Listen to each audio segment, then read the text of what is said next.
तो शुरू करते नियम का नाम लेकर।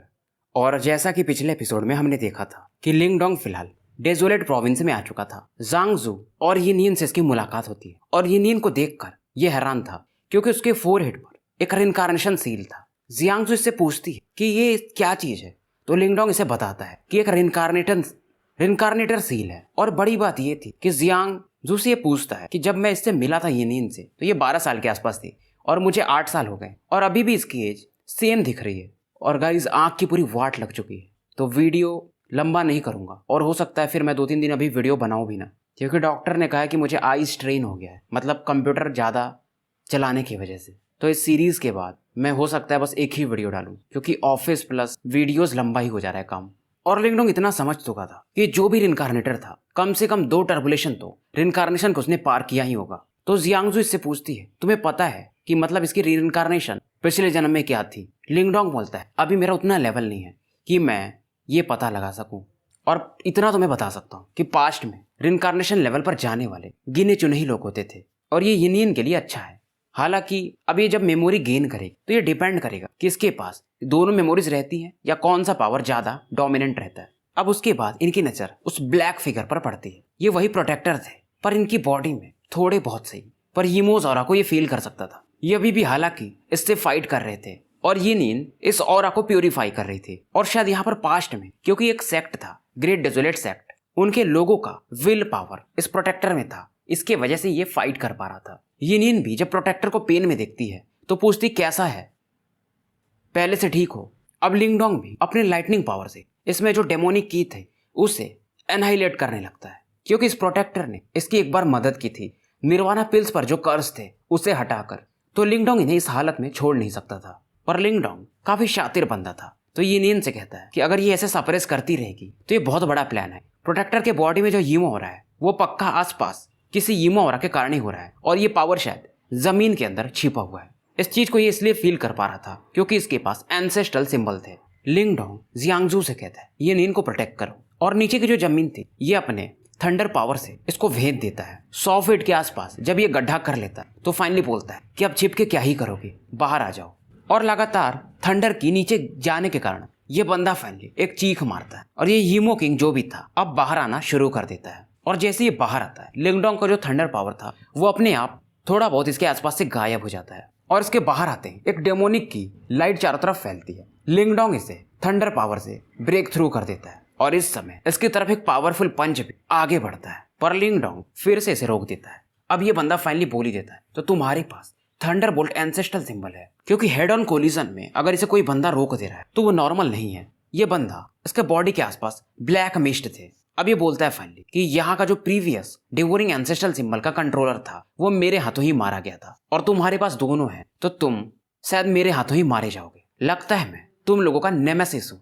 और ये हंसता है। अब लिंगडोंग स्माइल करता है और कहता है क्या मैं जान सकता हूँ कि आप कौन से वाले सीड किंग हो। ये सुन करके ये बंदा कहता है लगता है तुम्हारा नॉलेज हमारे यिमोस के बारे में काफी ज्यादा है। फिर ये कहता है वैसे लोग मुझे 9th सीड किंग कहते हैं। लिंगडोंग सरप्राइज नहीं होता है, पर एक चीज तो ये समझ गया था कि जो 9th सीड किंग था ये 7th सीड किंग से वीक है, और दूसरी बात ये बहुत लंबे समय से सप्रेस होने के कारण और इंजर्ड भी है।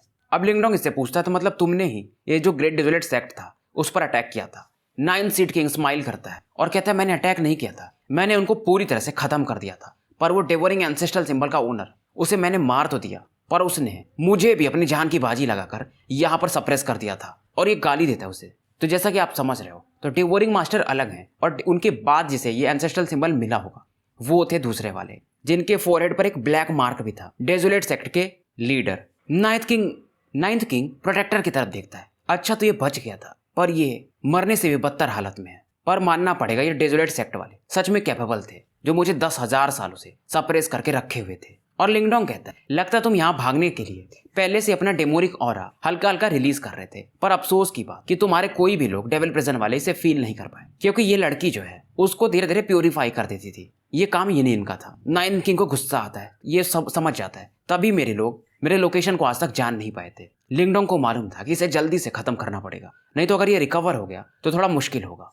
दोनों की आंखों में एक दूसरे के लिए किलिंग इंटेंट भरा हुआ था। लिंगडोंग एक 10,000 फीट का ब्लैक होल बनाता है और यहाँ पर जो डेवोरिंग कॉर्प्सेस थे यानी जो बाकी यूमोस मरे होंगे इसे ये डेवोर करके खत्म कर देता है। नाइन्थ किंग के हाथों में इसका ब्लैक बोन स्वॉर्ड था और इसमें से खतरनाक लेवल का लाइट निकलता है और लिंगडोंग की तरफ बढ़ने लगता है। डेविल कॉर्प्स लाइटनिंग, पर लिंगडोंग इसे ब्लॉक कर देता है। ये लाइट जो कि रिनकार्नेशन लेवल के बंदों को भी मे भी इंजर्ड कर दे, पर लिंगडोंग आराम से इसे एक सिंपल पंच में ब्लॉक मार दिया था। लिंगडोंग के हाथ पे कई सारे एंशिएंट सिंबल्स बन जाते हैं और ये रूथलेसली नाइन्थ किंग की तरफ बढ़ता है। नाइन्थ किंग जब देखते हैं कि लिंगडोंग के जो हाथ थे वो लिक्विड साइज में, लिक्विड फॉर्म में आ गए हैं, तो ये भी समझ जाता है और अपने डेविल आर्मर को प्रकट करता है। लिंगडोंग का पाम अटैक इसके डेविल आर्मर से टकराता है और इसका डेविल आर्मर बस हल्का सा उसमें स्क्रैच आता है। लिंगडोंग देखता है और कहता है, अच्छा तो डेविल एम्परर आर्मर तुम्हारे पास भी है। नाइन्थ किंग कहता है, तुम्हारे पास सच में हम लोगों के बारे में काफी नॉलेज है, तुम आर्मर के भी बारे में जानते हो। लिंगडोंग ने सेवेंथ किंग का आर्मर देखा था, ऑब्वियसली इसे पता था। नाइन्थ किंग कहता है, तुम्हारे जैसे लोग इसे ब्रेक भी नहीं कर पाएंगे। लिंगडोंग का जो फिलहाल का स्ट्रेंथ था ये आराम से 1 स्टार टर्बुलेशन रिनकार्नेशन के बंदे को झेल सकता था। जियांगजू इस फाइट को शांति से देख रही थी। नाइन्थ किंग लिंगडोंग से कहता है, मैं मानता हूं तुम पावरफुल हो पर तुम मुझे हर्ट नहीं कर पाओगे। और ये लिंगडोंग से कहता है, क्यों ना तुम मुझे यहाँ से जाने दो, फ्यूचर में हम अपने मैटर को रिजॉल्व कर लेंगे। लिंगडोंग कहता है, मैं बेवकूफ दिख रहा हूँ। नाइन्थ किंग को अब गुस्सा आता है। ये कहता है, फिर ठीक है, देखते हैं अंत तक कौन टिकता है। और लिंगडोंग अब तैयार था। डेवोरिंग पावर से ये काले रंग का धनुष बनाता है, सॉरी तीर बनाता है, और लाइटनिंग पावर से धनुष। और जब ये प्रत्यंचा चढ़ाता है यानी कि तीर कमान पे खींचता है, नाइन्थ किंग भी इसमें से एक अलग ही लेवल का फियर और फ्लक्चुएशन फील करता है। लिंगडोंग बस एक ही चीज सोच रहा था, इसे नाइन्थ किंग को कुछ भी करके मार देना है।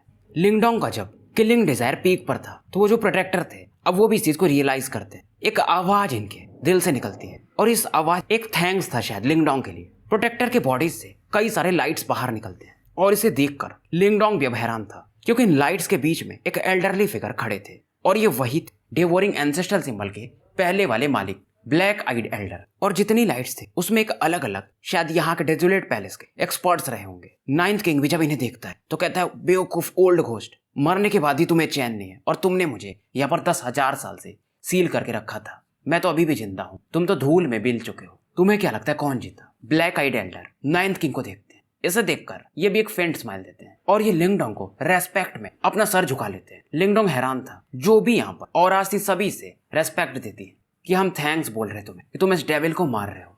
सभी की बॉडीज में रिनकार्नेशन रिपल्स थे। एरो में भी ये पावर जाता है और ये पावर एरो का और भी ज्यादा बढ़ चुका था। इस फ्लक्चुएशन शब्दों में बयां करना मुश्किल है। लिंगडोंग को भी लगा नहीं था कि इन लोगों का विल इतना स्ट्रांग होगा। लिंगडोंग कहता है, आपने पिछली बार मुझे डेवोरिंग एंसेस्ट्रल सिंबल दिया था, मैं आपका आभारी हूँ और इसी के लिए मैं इसे मार के आप लोगों का काम पूरा कर रहा हूँ। नाइन्थ किंग में फील कर चुका था। ये चिल्ला के कहता है कि बच्चे, तुम लगता है लाइफ और डेथ बैटल करना ही चाहते हो। और ये कहता लगता है तुम अपनी लिमिट नहीं जानते हो। नाइन्थ किंग एक जायंट डेविल में अब कन्वर्ट हो जाता है। पूरा इसका ऑरा पूरे स्पेस को घेर चुका था। लिंगडोंग अभी एरो को अभी भी खींच रहा था, पर इसका ऑरा इतना ज्यादा था कि लिंगडोंग भी संभालने में अब थोड़ा कठिनाई फील कर रहा था। हाथों से जिसने वो रस्सी पकड़ी थी लिंगडोंग ने, उसमें भी इसके हाथों से ब्लड बाहर आ रहे थे। और फाइनली ये तीर नाइन्थ किंग की तरफ उछाल देता है। ये ब्लैक एरो इतनी खतरनाक थी कि डेविल किंग ने जितने भी डिफेंस बनाए थे ये सब तोड़ते हुए इसकी तरफ रूथलेसली बढ़ती है। इसके आर्मर को भी ये भेदते हुए नाइन्थ किंग के बॉडी को आर पार करके निकल जाती है। नाइन्थ किंग को विश्वास नहीं हो रहा था। ये काफी दूर जाके गिरता है कि मेरा डिफेंस, मेरा आर्मर कैसे टूट सकता है, क्योंकि पास्ट में ब्लैक आइड एल्डर इसके डिफेंस को तोड़ नहीं पाए थे, पर ये लड़का ये चीख रहा था दर्द में। नाइन्थ किंग की ऑरा काफी ज्यादा अब डाउन हो चुकी थी और क्योंकि एरो में थंडर पावर भी था तो इसकी बॉडी एक्सप्लोड कर जाती है और इस समय एक डेमोनिक लाइट यहाँ से भागने को देखती है। पर लिंगडोंग कहता है, जैसा कि मैंने पहले ही कहा, तुम्हें मैं बच के जाने नहीं दूंगा। तुरंत ही इस ब्लैक लाइट को ये एक लाइट बैरियर में पकड़ लेता है और लिंगडोंग की बॉडी से एक व्हाइट लाइट भी इस समय बाहर निकलती है। पर लिंगडोंग एक चीज देखता है कि जो लाइफ फोर्स है यिमोस का, वो सच में एक्स्ट्रा ऑर्डिनरी है, इतना आसानी से इसे रिजॉल्व नहीं किया जा सकता। तो अभी तो जो 8 एंशिएंट मास्टर है, जो सीड किंग है, उन्हें मारने में उन्हें भी काफी दिक्कत होती थी और इसने इस बार अपने दोनों एंसेस्ट्रल सिंबल की पावर के बीच में इसे सप्रेस कर दिया था। पर यह भी इसे डिस्ट्रॉय करने के लिए काफी नहीं था। लिंगडोंग इसके बाद डेजोलेट टैबलेट निकाले, मिस्टीरियस डिवाइन पैलेस भी निकालता और एंसेस्ट्रल स्टोन भी। तब जाकर के यह नाइन्थ किंग धीरे धीरे अपनी आंखें बंद कर लेता है। लिंगडोंग इसके बाद ब्लैक आइड एल्डर से कहते कि आपका काम मैंने पूरा कर दिया। ब्लैक आई एल्डर भी अब काफी संतुष्ट थे। ये कहते मेरे पास कुछ तो है नहीं जो मैं तुम्हें दे पाऊंगा, पर मैं तुम्हें थैंक्स बोल सकता हूँ। पर फिर भी इनके बॉडी से एक मिस्टीरियस लाइट निकलती और जो यहाँ पर कई एक्सपर्ट्स थे जो मर चुके थे और ये लिंगडोंग की बॉडी में एंटर करने लगे। ये थे रिनकार्नेशन एसेंसेस। लिंगडोंग काफी खुश हो जाता है और ये मिस जियांगजू से भी कहता है इसे आप भी ऑब्जर्व करो, ये आपके लिए काफी अच्छा होगा। ये नीन देखती है और इस ऑरा को टच करके कहती है मेरे लिए कोई काम की चीज नहीं है। लिंगडोंग फील करता है इसकी ऑरा बढ़ चुकी है, पर अभी भी ये रिइंकार्नेशन पर पहुंच नहीं पाया था। इधर सीन शिफ्ट होता है और डेविल प्रिजन को दिखाया जाता है। यहाँ पर कई सारे रेड लैंप लगे हुए थे डार्कनेस के बीच में, और उनमें से एक बुझ जाता है और यहाँ पर जो बैठे लोग थे उनमें से एक कहता है 9th किंग मारे जा चुके हैं। दूसरी आवाज आती है कि क्या ही अनलकी था वो, लास्ट टाइम 10,000 साल पहले वो डेवरिंग एंसेस्ट्रल सिंबल के दूसरे वाले ओनर से फाइट कर रहा था, पर हमारा उसका कनेक्शन टूट गया था, शायद उसे उसने सील कर दिया था और हमने ट्राई भी किया तो वो मिला नहीं। फिर ये कहते हैं यार डेविल एम्परर के पास यानी 9th किंग के पास आर्मर भी था, मतलब उसे जिसने मारा है वो स्ट्रॉन्ग बंदा ही होगा। और उसके बाद ये लोग बात करते हैं कि स्पेशल जो मास्टर है वो भी अब जाग चुके हैं। तभी इनमें से एक कहता है थंडरबोल्ट मास्टर भी, और ये कहता है कि वो इधर ही आ रहा है। तो ये सब जो भी किंग्स होंगे वो कहते हैं कोई नहीं, उसे इस बार हम अपने जाल में फंसा के यही मार देंगे। और ये डिस्कस कर रहे थे कि अब हमें अपना जो बैटल है वो शुरू कर देना चाहिए, वर्ल्ड वॉर।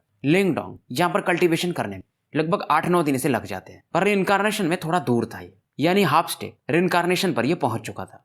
जियांगजू अभी से थैंक्स बोलती। लिंगडोंग कहता है ये मेरी जिम्मेदारी थी। जियांगजू के हाथों में वो डेविल एम्परर का आर्मर था, ये लिंगडोंग को देती है। लिंगडोंग इसे देखता, तभी अंदर से यान कहते हैं ये चीज काफी अच्छी है, इसे तुम मिस्टीरियस डिवाइन पैलेस को दे दो, वो इसके पावर को रिफाइन कर देगा और इसके पावर के थ्रू जो ग्रेट डेजोलेट टैबलेट है वो रिकवर कर जाएगा। और अगर तुम्हारा ग्रेट डेजोलेट टैबलेट रिकवर कर गया तो तुम आराम से 2nd स्टार रिइंकार्नेशन के बंदे को भी आराम से सप्रेस कर सकते हो। लिंगडोंग भी अब काफी ज्यादा एक्साइटेड था। अब ये लोग टैबलेट से बाहर आते और अंकल जियांगली वगैरह से मिलता है, जो भी प्रॉब्लम्स थे वो बताता है और इसके बाद इन्हें थैंक्स बोलकर निकल जाता है। इसके जाने के बाद जियांगली अपनी बेटी जियांगजू से कहते मुझे मालूम है कि तुम मुझसे प्यार करती हो, पर तुमने बताया क्यों नहीं। हालांकि जब उस समय लिंगडोंग जा रहा था तो ये नीन उसे रोकने की कोशिश करती, पर ये इसे समझाता है, फिर निकल जाता है। जियांगजू इधर कहती है मैं उसे पसंद करती और ये मैं अकेले करती हूँ और मैं इसे सह लूंगी, क्योंकि ये जानती थी लिंगडोंग अब इनसे शायद पहुंच के बाहर है।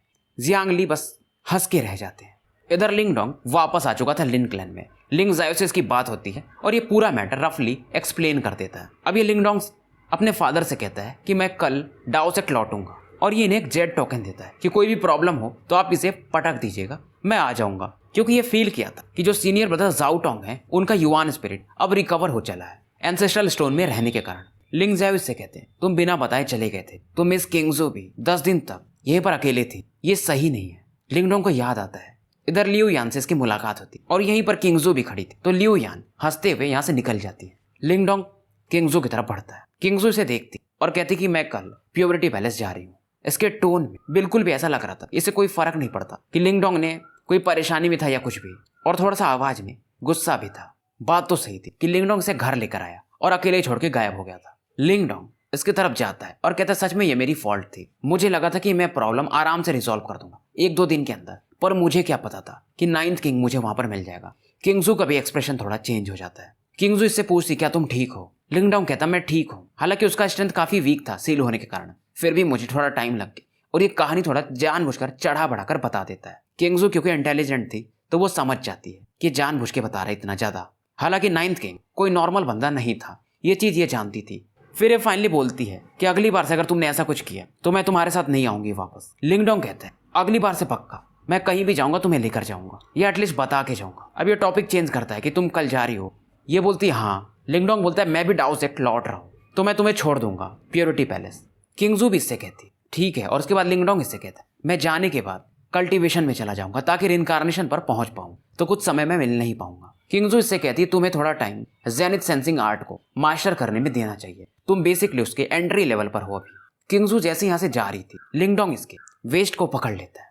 ये भागने को देखती है और थोड़ी पैनिक भी हो जाती है और फाइनली एक हार्ड टोन में बोलती है तुम करने की कोशिश क्या कर रहे हो। पर लिंगडोंग बस इसे हक करता है और थैंक यू बोलता है। अब क्योंकि ये लोग कोर्ट यार्ड में थे तो कुछ लोग यहाँ पर जैसे ही वापस आते इन्हें देख लेते हैं। किंगजू थोड़ा सा एम्बैरेसमेंट फील करती है और गुस्से में जल्दी से उड़ के भाग जाती है। लिंगडोंग देखता है यहाँ पर किंग टान थे, फिर ये कहती है कि बिग ब्रदर कि आपके पास तो यिंग हुआनवान भी है डाओ सेक्ट की, ऐसा करोगे तो मैं उन्हें बता दूंगी। लिंगडोंग इसको धमकाने की कोशिश करता है तो ये कहती है मैं भी डार्कनेस पैलेस की मास्टर हूँ, कोई बच्ची नहीं।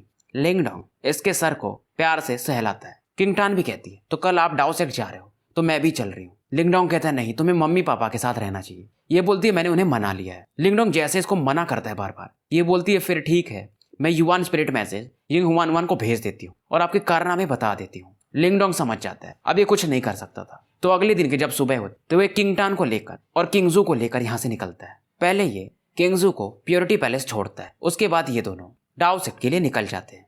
आधा दिन में ही ये डाओ सेक्ट पहुंच भी गए थे। हुआन वन इसे पहले ही फील कर लेती और कहती है तुम फाइनली वापस आ गए। लिंगडोंग से पूछे तुम बाहर क्या कर रही हो? ये बोलती है तुम्हारा वेट।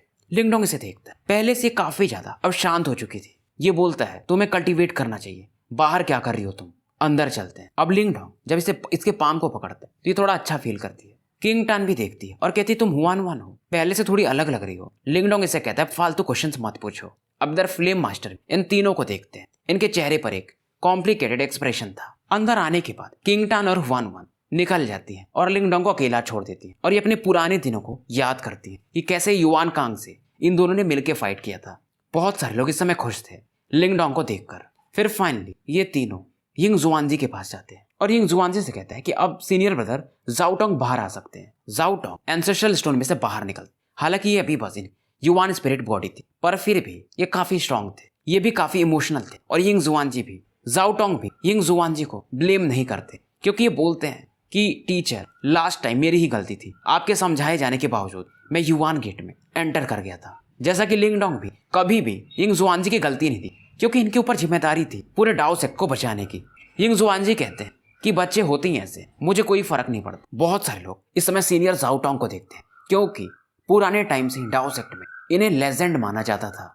जाओटोंग इस समय लिंगडोंग को ग्रीट करते हैं कि ये सब तुम्हारे वजह से संभव हो पाया, और एंसेस्ट्रल स्टोन में इनके युआन स्पिरिट अगर लिंगडोंग प्रोटेक्ट नहीं करता तो ये कब के अब तक दुनिया से गायब हो चुके होते। अब लिंगडोंग इन्हें इनका स्पेशल एंसेस्ट्रल सिंबल वापस करता है। जाओटोंग हैरान थे कि इस बंदे के अंदर बिल्कुल भी चाहत नहीं है इस एंसेस्ट्रल सिंबल की। ये थोड़ी देर शांत रहते, एंसेस्ट्रल सिंबल को लेते हैं और स्पेशल एंसेस्ट्रल सिंबल पर जो इनका ब्लड कनेक्शन था उसे ये काट देते हैं। लिंगडोंग हैरान था। जाओटोंग इसमें स्पेशल एंसेस्ट्रल सिंबल मतलब उससे बात करते कि मेरे वजह से तुम डेमोनिक की से इतने साल लड़ते रहे, अब फाइनली तुम्हारी पारी एक नए ओनर के पास जाने की आ गई है जो मेरे से भी परफेक्ट है। लिंगडोंग देख रहा था जाओटोंग स्पेशल एंसेस्ट्रल सिंबल इसे दे देते हैं। ये लेने को तैयार नहीं था, पर बार बार जिद करने के कारण और यिंग जुआनजी के कहने के कारण ये इसे ले लेता है। हुआन वन अपना आईसी कोल्ड हाथ इस पर रखती है कि अरे ले लो भाई, क्योंकि स्पेशल एंसेस्ट्रल सिंबल और सीनियर जाओटोंग दोनों का यही चॉइस था। अब लिंगडोंग जैसे ही स्पेशल एंसेस्ट्रल सिंबल को अपने पाम पर लेता है, लिक्विड फॉर्म में कन्वर्ट होके ये इसके बॉडी में एंटर कर जाता है। और जैसे ही ये जाता है, डिवोरिंग एंसेस्ट्रल सिंबल और थंडरबोल्ट एंसेस्ट्रल सिंबल दोनों थोड़ा सा रिजेक्ट करने की इसे कोशिश करते हैं। जाओटोंग कहते हैं कि स्पेशल एंसेस्ट्रल सिंबल तो तुम्हें स्वीकार कर चुका है, पर तुम्हें इसके पावर को अपने दोनों एंसेस्ट्रल सिंबल के पावर के साथ फ्यूज करने में, यानी इसे रिफाइन करने में समय देना ही पड़ेगा। और इस पावर के कारण अब शायद ये रिइंकार्नेशन लेवल में भी एंटर कर सकता था। अब लिंगडोंग हुआन वन से कहता है कि किंगटान का ध्यान रखना, और मैं अब कल्टीवेशन में जा रहा हूँ। हुआन वन जहाँ पे लिंगडोंग कल्टीवेट कर रहा था आसपास के एरिया को आइस लेयर से भर देती ताकि लिंगडोंग को कोई डिस्टर्ब ना कर सके। यिंग जुआनजी बाकी लोग बात करते हैं कि लिंगडोंग सच में अलग ही टैलेंटेड बंदा है। किंगटान इधर कहती कि मेरे बड़े भाई हमेशा मुझे अकेले छोड़ देते हैं। हुआन वन कहती है अरे मैं हूं ना तुम्हारे साथ, मैं तुम्हारा ख्याल रखूंगी। इधर दूर से जब फिल्म मास्टर देखते कि हुआन वन स्माइल कर रही थी तो ये कहते ये लड़का सच में तो काफी सही है तुम्हारे लिए, तुम्हें मैंने कभी मुस्कुराते हुए देखा नहीं था। फिर ये देखते हैं कि लिंगडोंग थर्ड एंसेस्ट्रल सिंबल को एब्जॉर्ब करने की तैयारी कर रहा है। ये बंदा सच में एक्स्ट्रा ऑर्डिनरी है, पर फिर भी जूनियर सिस्टर, क्या इसके पास सच में वो क्वालिटी है कि ये तुम्हें सरपास कर पाएगा? तो यहाँ पर जो प्रोसेस है कि लिंगडोंग स्पेशल एंसेस्ट्रल सिंबल को बैलेंस करेगा, तो इसको मैं ज्यादा डीप में एक्सप्लेन नहीं करूंगा। अब यहाँ पर थर्ड स्पेशल सिंबल थोड़ा सा रेजिस्टेंस दिखा रहा था। स्पेशल एंसेस्ट्रल सिंबल के कारण आसपास के इसके स्पेस थोड़ा सा डिस्टॉर्ट होना शुरू हो जाता है। मतलब ये इसके पूरे माइंड में ऐसा खेल चल रहा था, माइंड स्पेस में। अब ये दूसरे स्पेस पहुंच चुका था, आगे ये बढ़ना शुरू करता है। पूरा ये जो स्पेस था खाली था, 300 माइल ये ट्रैवल कर चुका था। इसे समझ में नहीं आ रहा था ये चल क्या रहा है, और इस समय इसका बॉडी इसके माइंड को भुला भी नहीं पा रहा था वापस। अब इसे समझ में आता है कि सच में ट्रेनिंग मेथड काफी टफ है। ये पैनिक कर रहा था। बेसिकली ये स्पेशल एंसेस्ट्रल सिंबल का ट्रायल था, टेस्ट था, जैसे डेवोरिंग एंसेस्ट्रल सिंबल का। इसको डार्कनेस में ट्रैवल करना पड़ता है डेवोरिंग पावर में। सेम था थंडरबोल्ट एंसेस्ट्रल सिंबल के साथ, इसे 1 लाख बिजलियों का झटका लेना पड़ा था। कुछ ऐसा ही इसका था।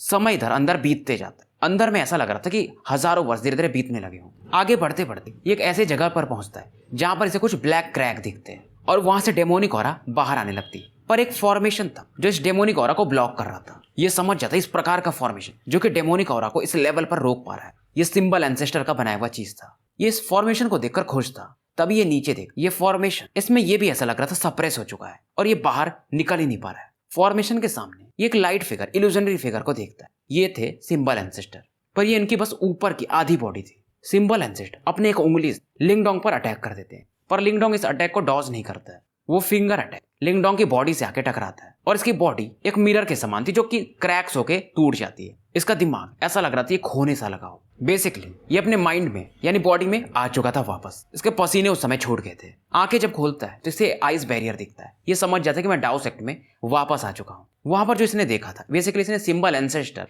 ने कैसे एक फॉर्मेशन बनाया था, ये मोस को सप्रेस किया था, ये सभी चीजें वहां पर इसे दिखाई दी थी। ये अपने पसीने को पोंछता है, अपने पाम को देखता है तो उसमें से एक सिल्वर लाइट बाहर निकल रही थी और उसमें एक अलग ही लेवल का फ्लक्चुएशन भी था। अब जब ये ध्यान से आंखें बंद करके फील करता है तो स्पेशियल एंसेस्ट्रल सिंबल इसके कंट्रोल में आ चुका था। अगर ये बस सोचे तो 300 मील की दूरी पर कहीं भी निकल सकता था। अब ये काफी खुश था। ये देखता है इसके बॉडी में डेवोरिंग पावर यानी ancestral symbol, Thunderbolt ancestral symbol और स्पेशियल सिंबल, तीनों एक ट्रायंगुलर शेप लगा के हैं और रेजिस्टेंस पावर गायब हो चुका था। इस चीज को ये फील करके खुश था। तभी स्पेशियल सिंबल इसमें फ्लक्चुएशन शुरू हो जाते हैं। युवान पावर भी इसका काफी तेजी से बाढ़ के समान बढ़ना शुरू हो जाता है। युवान पावर में चेंजेस भी आने लगते हैं। युवान पावर इसका ओशियन के समान फैलने भी लगा था और इसके अंदर एक रिपल था जिसको कि रिनकार्नेशन रिपल कह सकते हैं। अब यही वो स्टेप था जिसके बाद ये रिनकार्नेशन में पहुंचने वाला था।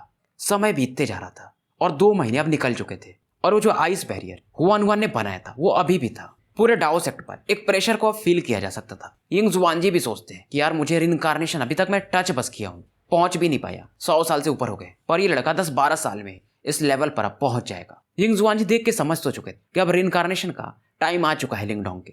डाओ सेक्ट के डिसाइपल्स अब देखते हैं कि युवान पावर के क्लाउड्स बन चुके हैं और 300 मील तक फैले हुए हैं और आसमान एक लाइट दिखती है जिसे लाइट ऑफ रिनकार्नेशन कहा जा सकता है। फ्लेम मास्टर भी जब इसे देखते हैं तो ये भी सरप्राइज थे और ये समझ रहे थे कि अगर ये बंदा रिनकार्नेशन में पहुंच जाएगा तो ये एलाइट्स के रूप में यानी एलाइट्स में इसकी गिनती हो सकती। फ्लेम मास्टर अपने चेस्ट को टच करते हैं और कुछ तो फील करते हैं और कहते हैं लगता है वो लोग भी यानी यमोस अब मूव करना शुरू कर चुके हैं। अब ये जो युवान पावर बादल के रूप में इकट्ठा होता है, आइस बैरियर से टकराता है, आइस बैरियर टूट जाता है तुरंत ही। किंगटान देखती, इसका एक्सप्रेशन चेंज हो जाता है और ये काफी तेजी से उस युवान पावर को रोकने के लिए बढ़ती है, पर हुआन इसे रोक लेती है और कहती है रिनकार्नेशन स्टेज में अगर तुम्हें ब्रेक करना है तो इस युवान पावर यानी इस टर्बुलेशन को तुम्हें खुद झेलना पड़ेगा। क्योंकि ये जो पावर था इतना खतरनाक था कि लोगों को लग रहा था क्या लिंगडोंग, खास करके किंगटान को, कि वो झेल पाएंगे, क्योंकि आइस बैरियर जो कि काफी स्ट्रांग था वो बस उसके टच मात्र से टूट गया था। लिंगडोंग देखता है और अपने बॉडी के ऊपर एक काफी बड़ा 10,000 फीट का ब्लैक होल बनाता है। ब्लैक होल में ये पूरा युवान पावर डिवोर हो जाता है और ये पावर धीरे धीरे लिंगडोंग की बॉडी में एंटर करना शुरू कर देता है। ये एक वाटरफॉल के समान था और जैसे ये पावर लिंगडोंग की बॉडी में आना शुरू होता है, इसके बॉडी के जो चमड़े थे उसमें एक्सप्लोजन हो जाते हैं, यानी वो टूटने लगते हैं। बॉडी का हर एक पार्ट में एक्सप्लोजन हो रहा था और क्योंकि लिंगडोंग के पास प्राइमल ड्रैगन बोन था तो ये सरवाइव कर जा रहा था। हुआन, यिंग जुआनजी और किंगटान ये सभी शांति से देख रहे थे। यिंग जुआनजी भी पहली बार डिवोरिंग एंसेस्ट्रल सिंबल के पावर को देखे रहते हैं। बहुत सारे डिसाइपल्स इस समय थोड़ा चिंतित थे। लिंगडोंग की बॉडी अब एक ड्रैगन के समान फूल चुकी थी, ये ड्रैगन का शेप ले चुका था, पर ये भी थोड़ा पेन में था। अब क्योंकि इसका लेवल उस पर था तो अगर इसके चमड़े वगैरह जाते तो वो फिर से जन्म ले रहे थे, पर अगर इसका स्केलेटन है तब तक ऐसा हो सकता है और प्राइमल ड्रैगन बोन के कारण ये सुरक्षित था। थोड़ा धीरे धीरे ये चीज चलते रहता है और शाम हो जाती है और फाइनली जो बचा कुचा डिवोरिंग पावर युवान पावर का था उसे भी ये एब्जॉर्ब कर जाता है। लिंगडोंग जो कि एक ड्रैगन फॉर्म में था अब ये ट्रांसफॉर्म होता है और फिर से एक स्किनी फिगर के रूप में प्रकट हो जाता है। लिंगडोंग इसमें ब्लैक क्लॉथ्स में था, बाल इसके ब्लैक कलर के थे और हवा के कारण थोड़े बहुत उड़ भी रहे थे। बॉडी पर इसके हल्का सा एक पर्पल कलर मिक्स था, गोल्डन कलर, जो कि ड्रैगन का प्रेशर था। लिंगडोंग इस समय आसमान की तरफ देख रहा था। इसके बॉडी से जैसे ही अपना हैंड साइन मूव करता है एक लाइट पिलर बाहर निकलता है और एक लाइट प्लेट में ये बदल जाता है। जुआनजी जब इसे देखते हैं तो पहचान जाते हैं, ये प्लेट काफी तेजी से रोटेट कर रहा था। ये था रिनकार्नेशन प्लेट। जब कोई बंदा रिनकार्नेशन लेवल में पहुंच जाता है तब इस प्रकार के पावर को यूज कर सकता था, यानी कि लिंगडोंग अब रिनकार्नेशन लेवल पर जा चुका था। लिंगडोंग भी अब काफी खुश था कि फाइनली मैं उस लेवल पर पहुंचा। तो अब ये सोचता है कि अगर 7th किंग भी आ जाए, हालांकि वो रिनकार्नेशन के 2 टर्बुलेशन पार कर चुका है और लिंगडोंग जस्ट रिनकार्नेशन पर पहुंचा तो भी अब ये इसे संभाल सकता था। ये अभी सोच ही रहा था तभी इसके सामने किंगटान आती है और ये लिंगडोंग को सहलाती है कि आप ठीक हो। हुआन भी आ चुकी थी। लिंगडोंग हाँ में सर हिलाता है और पूछता है कि कितने साल हो गए मुझे कल्टीवेशन करते हुए, मतलब कितना टाइम हो गया। किंगटान कहती है 2 साल। लिंगडोंग चौंक जाता है फिर ये देखता है कि किंगटन स्माइल कर रही थी। ये गुस्से में कहता है बकवास बंद करो, अभी भी तुम्हें मजे लेने हैं। किंगटन डर जाती है कि मैं बस ऐसे ही बोल रही थी। लिंगडोंग जब देखता है कि इसकी बहन डर गई है तो ये काफी खुश होता है। इसकी बहन जो कि काफी शरारती है लोगों की नजर में और कोल्ड ब्लडेड है, पर लिंगडोंग के सामने ये हमेशा एकदम आज्ञाकारी बहन की तरह रहती थी। वन पीछे से बोलती है कि 2 महीने हो चुके हैं। अब बहुत सारे लोग जैसे कि जाओ टोंग, जुआन जी, सभी लोग इसे कॉन्ग्रेचुलेट करते हैं। इधर जाओ टोंग भी अब इनका जो युवान स्प्रिट था पूरी तरह से स्टेबल हो चुका था, तो ये कुछ ही समय में एक फिजिकल बॉडी बना लेंगे। लिंगडोंग अभी हंसी रहा था, तभी एक दूर के पहाड़ से एक फ्लक्चुएशन फील करता और कहता क्या ये फ्लेम मास्टर है। जुआन जी भी उस तरफ देखते और इनकी तरफ रेड लाइट काफी तेजी से बढ़ती। लिंगडोंग देखता है कि फ्लेम मास्टर, इनका ऑरा थोड़ा सा स्लगिश था। फ्लेम मास्टर तुरंत ही कहते हैं केओटिक डेमंसी में कुछ तो हो रहा है। लिंगडोंग समझ जाता है मतलब ये यीमो का काम है। फ्लेम मास्टर कहते हैं हाँ वो मूव करना शुरू कर दिए और केओटिक डेमंसी उसकी हालत अब शायद काफी बुरी है क्योंकि वहां पर मेरा एक्चुअल बॉडी है, तो मैं ये फील कर सकता हूँ। और उन्हें मेरे बॉडी का एक्चुअल लोकेशन भी मिल चुका है। वो बॉडी इनकी लावा डोमेन में थी जहां पर लिंगडोंग एक बार गया था। इसे मालूम था कि वहां पर फ्लेम मास्टर शायद किसी चीज को सप्रेस करके रखे हुए हैं। फ्लेम मास्टर हाँ में सर हिलाते हैं और ये बताते कि वहां में एक प्रिजन को सप्रेस करके रखा हुआ है और वहां पर कॉस्मिक एविल डेविल किंग है जो कि यीमो एम्परर के बाद 2nd नंबर का स्ट्रॉन्गेस्ट बंदा माना जा सकता है और शायद बाकी जो यीमोस किंग है उस बॉडी को ही लेने आ रहे हैं। और अगर ऐसा हो गया तो बैटल में हम डिसएडवांटेज में जा सकते हैं। हालांकि लिंगडोंग ने देखा था कि कॉस्मिक एविल किंग की बॉडी युआनजी ट्रायो ने भी बनाई थी, पर वो नॉर्मल था और ये वाली एक्चुअल बॉडी है। अब लिंगडोंग इनसे पूछता है कि मैं क्या कर सकता हूँ। फ्लेम मास्टर कहते हैं मुझे तुम्हारी हेल्प की जरूरत नहीं है। तो लिंगडोंग पूछता है फिर किसका हेल्प करना है। ये बोलते हैं कि जो केओस मास्टर है उनका भी लोकेशन उन्हें मिल गया है और वो लोग उस पर अटैक कर रहे हैं और केओस मास्टर अभी भी रिकवर नहीं हुए हैं और वो अपने रिकवरी के आखिरी स्टेज में है, तो तुम्हें उन्हें प्रोटेक्ट करना पड़ेगा। लिंगडोंग केओस मास्टर से मिल चुका था, वो जो केओटिक टावर था उसी में वो रहते थे। अब ये पूछता है कि थंडर मास्टर वगैरह बाकी लोग कहाँ हैं। फ्लेम मास्टर बताते हैं कि ये लोग प्रिपेयर्ड थे डेविल प्रिजन वाले, उन्होंने थंडर मास्टर को और स्पेशियल मास्टर और डार्कनेस मास्टर को फाइट में उलझा रखा है और सप्रेस करके रखा है, इसीलिए तुम्हारी जरूरत है। और लाइफ और डेथ मास्टर